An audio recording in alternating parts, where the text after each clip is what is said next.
Hello friends, मैं शिव नीचे आपका स्वागत करता हूं आपके अपने यूट्यूब चैनल पर। दोस्तों, आज की वीडियो में यहाँ पर मैं आपको बताने वाला हूं कि एक एनआरआई पर्सन जिन्होंने यहाँ पर इंडिया में कोई प्रॉपर्टी सेल की है, उस केस में उनका जो कैपिटल गेन है वो आईटीआर में आप कैसे फाइल करेंगे। वीडियो को पूरा एंड तक देखिएगा। शॉर्ट टर्म कैपिटल गेन भी हो सकता है, लॉन्ग टर्म कैपिटल गेन भी हो सकता है। वो आपका इस चीज पे डिपेंड करता है कि होल्डिंग पीरियड कितना है। 24 मंथ्स का यहाँ पर होल्डिंग पीरियड रहता है। उससे कम में अगर आप करते हैं तो शॉर्ट टर्म, बाकी लॉन्ग टर्म। सबसे पहले आपको जो है लॉगिन कर लेना है। तो लॉगिन जो है आपको अपने पैन नंबर के द्वारा करना होगा। और अगर आपने इनकम अर्न की है तो फिर उस केस में आपको जो है इंडिया में इनकम टैक्स रिटर्न फाइल करना भी जरूरी होता है। ठीक है, तो उस केस में जो भी आपके ट्रांजेक्शन है वो प्रॉपर्ली आपको अपनी इनकम टैक्स में दिखानी है। इसके लिए आपको जो आपकी सेल डीड है वो, और जो भी आपने जब उस प्रॉपर्टी को बाई किया था उसकी परचेज की डीड, तो वो सारी डिटेल्स की रिक्वायरमेंट आएगी। तो पहले यहाँ पैन नंबर डालना है, उसके बाद कंटिन्यू पर क्लिक करके पासवर्ड एंटर कर देना है। उसके बाद यहाँ पर जो है आपको सेलेक्ट करना होगा इनकम टैक्स रिटर्न फॉर्म। उससे पहले आप जो है माई प्रोफाइल में जाकर अपनी जो प्रोफाइल है उसको अपडेट कर लीजिएगा। वहाँ पर ऑप्शन आता है रेजिडेंट और नॉन रेजिडेंट का, तो आप इसको जो है नॉन रेजिडेंट सेलेक्ट करेंगे। देन उसके बाद यहाँ पर असेसमेंट 2627 ऑनलाइन कंटिन्यू पर क्लिक कर देंगे। उसके बाद यहाँ पर क्लिक करना है स्टार्ट न्यू फाइलिंग। अब यहाँ पर आपको जो है प्रोसीड पर क्लिक करना है। देखिए, अगर आपकी जो है कोई भी बिजनेस या प्रोफेशन से इनकम नहीं है तो उस केस में, आपके केस में जो IITR2 अप्लीकेबल रहता है। और जो भी आपकी प्रॉपर्टी ट्रांजेक्शन है वो यहाँ पर ऑटोमेटिकली AI के द्वारा भी आ रही होगी। तो आपको इस टाइप का पॉपअप आएगा। तो कुछ डाटा यहाँ पर कॉन्फिडेंशियल है, उसको हाइड किया गया है। तो हमें यहाँ पर जो है इनको एक बार रीड कर लेना है। उसके बाद कंटिन्यू पर क्लिक करना है। ओके पर क्लिक करने के बाद यहाँ से ITR, तो ITR2 हम सेलेक्ट करेंगे। बिजनेस या प्रोफेशन अगर है तो ITR3 में जाना पड़ेगा। Proceed with ITR2, okay. उसके बाद लेट गेट स्टार्टेड पर क्लिक करेंगे। अब इसके बाद यहाँ पर हम प्रोसीड करेंगे जो आपकी डिटेल्स है कैपिटल गेन की रिगार्डिंग। अगर आपकी कोई अदर इनकम आ रही है, जैसे कि एफडी से इंटरेस्ट हो सकता है, आरडी से, वो भी हम कवर कर लेंगे अदर सोर्स में। इसीलिए आईटीआर हम कैपिटल गेन की रिगार्डिंग फाइल कर रहे हैं। पहला ऑप्शन लेंगे taxable income is more than basic exemption limit, अगर 2.5 लाख से ज्यादा है। बाकी अदर्स भी आप सेलेक्ट कर सकते हैं। उसके बाद कंटिन्यू पर क्लिक कर देंगे। यहाँ पर इनकम वाले पार्ट पे आना है। इसकी इसमें सैलरी नहीं है, प्रॉपर्टी नहीं है। हम यहाँ पर कैपिटल गेन को कवर कर रहे हैं तो ये स्केड्यूल सेलेक्ट करना है। उसके बाद यहाँ पर सेकंड वाले पार्ट में आपको आना है डिडक्शंस। तो ये आईटीआर जो है वो न्यू टैक्स रिजीम में फाइल कर रहे हैं हम। ठीक है, उसके बाद टैक्स, तो टैक्स वाले सारे कॉलम्स मैंडेटरी हैं। उसके बाद अदर्स, तो इसमें आप जो है एक बार चेक कर लेंगे। अगर आपकी कोई डिटेल्स है फॉरेन एसेट्स या इनकम, तो वो आपको शेड्यूल FEB भरने की रिक्वायरमेंट आएगी। शेड्यूल FE के लिए सेपरेट वीडियो मैंने अपलोड किया हुआ है। ठीक है, और अगर आपकी टोटल इनकम जो है वो 1 करोड़ से ज्यादा है तो फिर एसेट एंड लायबिलिटी का शेड्यूल भी भरना होगा। कंटिन्यू पर क्लिक करेंगे। उसके बाद स्किप द क्वेश्चन पर क्लिक कर देंगे। ओके पर क्लिक करना है। बात करेंगे जनरल पर्सनल इन्फॉर्मेशन की, इस पर क्लिक करेंगे। अब क्लिक करने के बाद यहाँ पर पर्सनल इन्फॉर्मेशन में बेसिक डिटेल्स ऑटोमेटिकली आती है। हाँ, कॉन्टैक्ट में ईमेल आईडी, मोबाइल नंबर जो है वो आप अपडेट कर सकते हैं, उसमें कोई दिक्कत वाली बात नहीं है।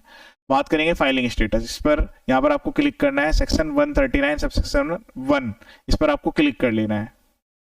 ये यहाँ पर जो ITR है वो न्यू टैक्स रिजीम में फाइल कर रहे हैं, तो ऊपर यहाँ पर बाय डिफॉल्ट क्लिक है। उसके बाद यहाँ से नॉन रेजिडेंट सेलेक्ट करेंगे। फिर उसके बाद यहाँ पर रेजिडेंशियल स्टेटस, फिर उसके बाद जिस भी कंट्री का आप रेजिडेंट है वो कंट्री सेलेक्ट करनी है। और वहाँ पर जो आपका टैक्स आइडेंटिफिकेशन नंबर है वो यहाँ मेंशन कर देना है। यहाँ से कंट्री सेलेक्ट करनी है, टैक्स आइडेंटिफिकेशन नंबर लिखना है। ठीक है, फिर उसके बाद यहाँ पर ये जो डिटेल्स है ये एंटर करनी है। In case of you are a citizen of India और a person of Indian origin, तो कितना आपने स्टे किया है वो डिटेल्स यहाँ पर आपको देनी होगी। उसके बाद यहाँ पर कुछ क्वेश्चंस आएंगे, तो इस केस में डिटेल्स तो नो है, तो मैं इसको यहाँ पर नो भी सेलेक्ट कर रहा हूँ। आगे आप इसको अपने अकॉर्डिंग देखेंगे। बैंक डिटेल्स, इस बार जो इनकम टैक्स रिटर्न में सारे के सारे बैंक अकाउंट दिखाना जरूरी है। उसके बाद कंफर्म पर क्लिक कर देंगे। अब उसके बाद यहाँ पर हम स्केड्यूल कैपिटल गेन भरेंगे। तो जैसे कि मैं आपको बता देता हूँ कि इसमें जो है अमेंडमेंट आ चुका है। अमेंडमेंट क्या है कि जो आपका लॉन्ग टर्म कैपिटल गेन है उसमें जो 20% वाला और इंडेक्सेशन वाला बेनिफिट है वो यहाँ पर आपको नहीं मिलने वाला है। ठीक है, तो जो अगर आपका लॉन्ग टर्म कैपिटल गेन है तो उस पर आपको जो है 12.5% के हिसाब से टैक्स एप्लीकेबल रहने वाला है, प्लस जो भी सेस है, सरचार्ज है, वो भी एप्लीकेबल रहेगा। इसके अलावा अगर आपका शॉर्ट टर्म कैपिटल गेन है तो फिर वो स्लैब के हिसाब से टैक्सेबल रहने वाला है। चलिए मैं आपको शॉर्ट टर्म लॉन्ग टर्म दोनों बता देता हूँ। इस केस में जो आपका केस है प्रॉपर्टी सेल आउट हुई है वो लॉन्ग टर्म वाला केस है। तो आपको शॉर्ट टर्म पे क्लिक करना है, फ्रॉम सेल ऑफ लैंड। उसके बाद ऐड पर क्लिक करेंगे। अब यहाँ पर आपको डेट ऑफ परचेज एंटर करनी है। तो अगर 24 महीने के अंदर अंदर है, फॉर एग्जांपल मैं आपको बता देता हूँ, जैसे कि ये प्रॉपर्टी अगर यहाँ पर जैन में यहाँ पर इसकी जो परचेज की डेट है और जो सेल की डेट है वो मार्च की ले लेते हैं। ठीक है, तो 24 महीने के अंदर है। तो अब ये जो कैपिटल गेन है ये नॉर्मल स्लैब से टैक्सेबल होगा। फुल वैल्यू ऑफ कंसिडरेशन, जो भी आपकी सेल वैल्यूज है वो यहाँ आपको एंटर करनी है। ठीक है, value of property as per stamp valuation authority, तो वो वैल्यू जिस पर स्टैम्प ड्यूटी की पेमेंट हुई है वो यहाँ पर आपको एंटर करनी है। उस केस में दोनों वैल्यू यहाँ पर सेम है, 64 लाख रुपीस। अब इसकी कॉस्ट ऑफ एक्विजिशन एंटर करनी है, तो शॉर्ट टर्म में तो यहाँ पर जो है इंडेक्सेशन का बेनिफिट नहीं दिया जाता है। उसके बाद यहाँ हम परचेज की वैल्यू एंटर करेंगे, ठीक है। जब आपने इसको बाय किया है और टिल डेट तक सेल, अगर आपने कोई भी यहाँ पर इसके इंप्रूवमेंट के रिगार्डिंग कोई भी एक्सपेंस किया है तो वो यहाँ पर आप जो है एंटर कर सकते हैं, ठीक है। कॉस्ट में जो भी आपने एक्सपेंडिचर किया, जैसे कि आपने स्टैम्प ड्यूटी पे की थी बाय करते टाइम, तो वो भी आप यहाँ पर क्लेम कर सकते हैं। ये जो डिटेल्स आपको एक्चुअल बेसिस क्लेम करनी है, इसका आपके पास जो है सपोर्टिंग डॉक्यूमेंट्स भी होना जरूरी है, ठीक है।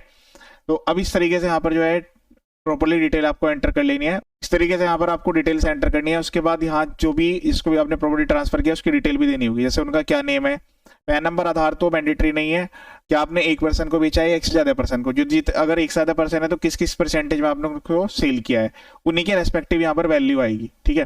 जैसे केस में सपोज करें 2 पर्सन को यहाँ पर सेल आउट हुआ है तो दोनों की यहाँ पर वैल्यू जाएगी।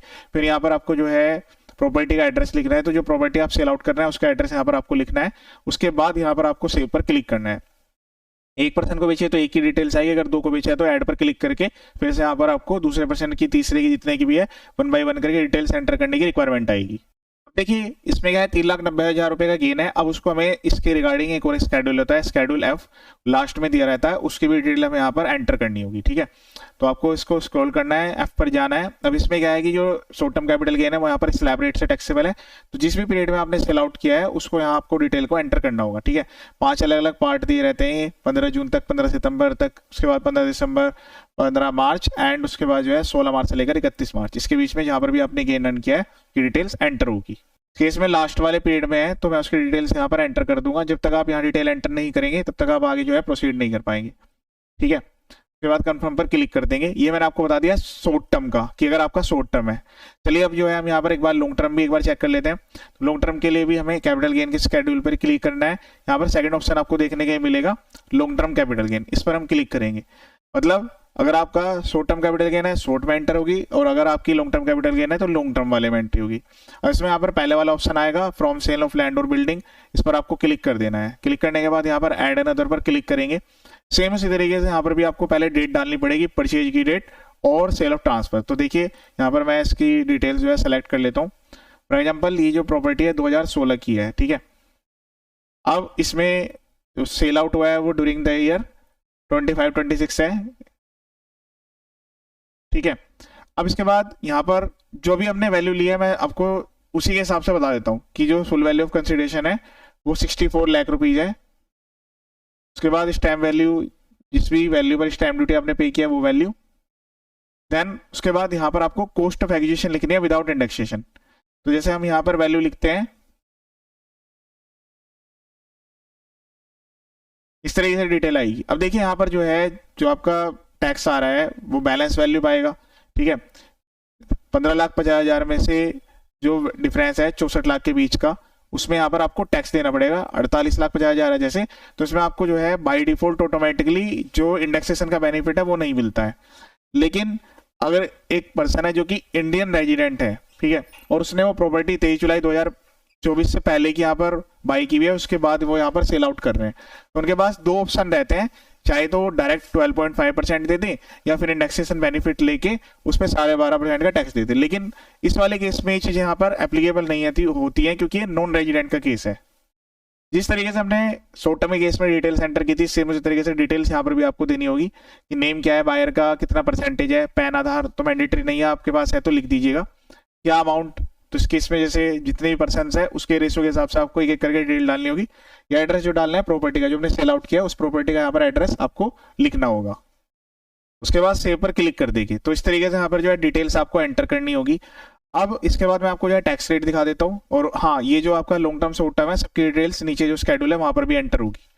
यहाँ पर आपको जो है लॉन्ग टर्म के केस में जो भी गेन हो रखा है उसकी डिटेल यहाँ पर आपको डालनी होगी 12.5% वाले के अंडर में। तो इसमें अभी हमने जो डेट है वो यहाँ पर 17 जुलाई के लिए जो कि इस पीरियड में फॉल कर रहा है, ठीक है। तो इसके अंडर में वो वैल्यू यहाँ पर एंटर कर देंगे। उसके बाद कंफर्म पर क्लिक करेंगे। कंफर्म पर क्लिक करने के बाद यहाँ पर डाटा सेव हो जाएगा। मैं आपको टैक्स रेट दिखा देता हूँ, बाकी अदर सोर्स की इनकम भी कवर कर लेते हैं, कोई डिविडेंड आ रहा है या फिर उसके अलावा आपकी जो है एफडीआरडी से इंटरेस्ट की इनकम आ रही है, तो अदर सोर्स पर क्लिक करेंगे, यहाँ पर क्लिक करेंगे, एडिट पर क्लिक करना है, तो ये डिविडेंड की एंट्री तो यहाँ पर हो जाएगी। बाकी कोई आपका सेविंग का है, इंटरेस्ट एफडीआरडी का है, ये कोई आपने लास्ट भी आईटीआर फाइल की तो उसका इनकम टैक्स का रिफंड का है, तो डिटेल्स यहाँ पर आपको दिखेंगी। उसके बाद हम जो है यहाँ पर सेव पर क्लिक कर देंगे। और हाँ, जो ये आपका स्केड्यूल है इसमें लास्ट में एक 10 पॉइंट करके होता है, इसमें भी आपको बाइफर्केशन देना होता है, ठीक है। डिविडेंड की इनकम अगर आ रही होगी तो उसकी रिपोर्टिंग यहाँ पर भी करनी होगी। उसके बाद कंफर्म पर क्लिक कर देंगे। अब मैं आपको टैक्स रेट दिखा देता हूँ कि टैक्स जो है किस तरीके से यहाँ पर अवेलेबल रहने वाला है। उसके लिए सबसे पहले हम बीटीआई पर क्लिक करेंगे, लास्ट में आता है कंप्यूटेशन ऑफ टोटल इनकम। तो मैंने आपको इसमें दोनों के मतलब दोनों यहाँ पर ले लिए हैं, शॉर्ट टर्म भी ले लिया, लॉन्ग टर्म भी ले लिया। यहाँ पर क्लिक करेंगे तो यहाँ पर डिटेल्स आ जाएगी। शॉर्ट टर्म का हमने एज्यूम किया है वो 390 किया है और इसका 48,50,000। अब उसके बाद कन्फर्म पर क्लिक करेंगे। अब यहाँ पर मैं आपको इसकी कंप्यूटेशन दिखा देता हूँ। इसमें हाँ, टैक्स पेड, अगर कोई जैसे आपका कोई टीडीएस कटा हुआ है एफडीआरडी पे तो उसकी डिटेल एक बार जरूर वेरीफाई कर ले, जो भी टीडीएस है वो। और जो आपका टैक्स बनेगा वो आपको पहले चालान भरना पड़ेगा, फिर ऐड पर क्लिक करके चालान को ऐड करना होगा। उसके बाद कंफर्म पर क्लिक करेंगे। उसके बाद लास्ट में हम जाएंगे पार्ट बीटीआई पर। तो देखिए यहाँ पर कैलकुलेशन आपको देखने के लिए मिलेगी। तो जैसे कि मैंने आपको बताया था, यहाँ पर जो है टैक्स पेबल आ रहा है 6,06,250 रुपीज का, ठीक है। उसके बाद सरचार्ज एप्लीकेबल है, तो जैसे कि मैंने आपको बताया था सेस प्लस सरचार्ज भी यहाँ पर एप्लीकेबल रहता है, ठीक है। तो प्रोविजंस के अकॉर्डिंग सरचार्ज भी एप्लीकेबल रहने वाला है, हेल्थ एंड एजुकेशन सेस भी। तो जैसे कि मैंने आपको बताया था, लॉन्ग टर्म के केस में इंडेक्सेशन का बेनिफिट नहीं मिलेगा, नॉन रेजिडेंट के केस में, ठीक है। उसके बाद पहले इस चालान को जमा करेंगे। अगर आपका कोई ऑलरेडी टैक्स पेड है तो यहाँ पर आपको दिखेगा। उसके बाद चालान पे होने के बाद यहाँ पर अमाउंट पेबल 0 होना चाहिए। हाँ, अगर आपने कोई एक्स्ट्रा जमा कर दिया तो रिफंड क्लेम कर सकते हैं। उसके बाद यहाँ पर जो है प्रोसीड पर क्लिक करना है। उसके बाद नेम वाले ऑप्शन को सेलेक्ट करेंगे, प्लेस एंटर करेंगे, प्रोसीड टू वैलिडेट पर क्लिक करेंगे। इस टाइप का मैसेज आएगा, वैलिडेशन सक्सेसफुल। इसके बाद यहाँ पर प्रीव्यू पर क्लिक करेंगे। आईटीआर को प्रीव्यू करके प्रोसीड टू वैलिडेट पर क्लिक करना है। यहाँ पर मैसेज आएगा वैलिडेशन सक्सेसफुल।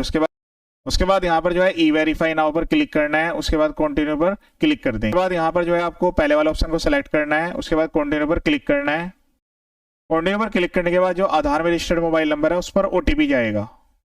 जैसे आप यहाँ पर ओटीपी वेरीफाई कर देंगे तो जो आपकी आईटीआर है वो तुरंत यहाँ पर सबमिट हो जाएगी। तो मैंने कंप्लीट प्रोसेस आपको बता दिया है। इसके बाद मेरे यूट्यूब चैनल पर काफ़ी सारे वीडियोज अवेलेबल है, इनकम टैक्स, जीएसटी, उसके अलावा हर टाइप के आईटीआरस के वीडियो यहाँ पर है। जीएसटी में कोई आपका केस लग गया है, कोई नोटिस आ रहे हैं, नोटिस के रिप्लाई कैसे करने हैं, उसके अलावा अगर ऑर्डर जारी हो गया अपील कैसे फाइल करने हैं, सबके लिए डिटेल वीडियो मेरे यूट्यूब चैनल पर अवेलेबल है। चैनल का पर्पज फुली एजुकेशनल है। वीडियो को शेयर जरूर करें। ये वीडियो देखने के लिए थैंक यू सो मच।